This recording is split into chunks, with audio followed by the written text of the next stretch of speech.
So Nope has a 2 hour and 10 minute runtime. The main guy from Get Out, I'm like, okay, cool. Keith David, one of my absolute favorites, and Michael Wincott, who is known for his voice and his weird kind of performances. I noticed kind of a Western feel, which I did. Horse kind of stunt place, and they have like a nice little story behind everything like that. And something tragic happens right in the very beginning. It kind of leads one of the characters to go down this rabbit hole. They start to do some research. They start to notice that something's just not right around their ranch. It has a lot of these like really suspenseful moments, really intense moments, kind of like have downplaying your trauma or kind of like embracing your trauma to make a dollar. Animal training motif kind of thing going out throughout the entire film.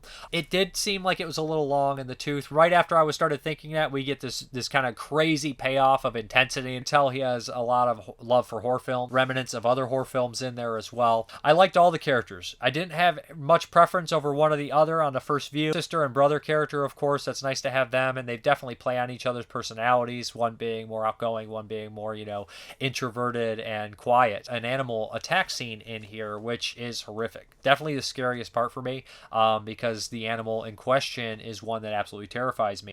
It's essentially air tremors. We have, a group of people that are trying to survive in this kind of Western styled, cowboy that's isolated. And there's a creature.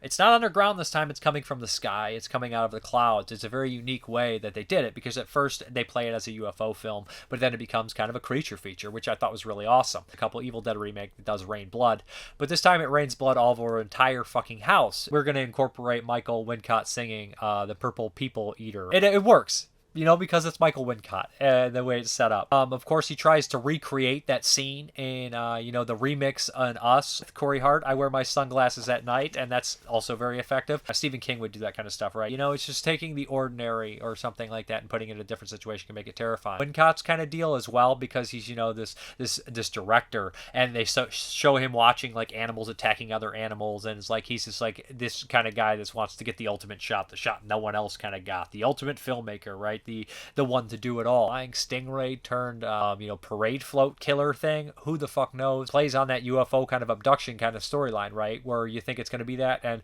I know might be a hot take or anything like that, but I don't think there's ever been a truly great UFO abduction movie. Fire in the Sky has an amazing scene, and it's a fine movie. Communion has its moments, but there's not one that stands out where like that's the best movie ever. No, they're not really. They're not been an ultimate abduction movie. I don't know. This one's not an abduction movie either, but it's pretty cool stuff, and it has a lot of similarities to that, and they play off that for a long time.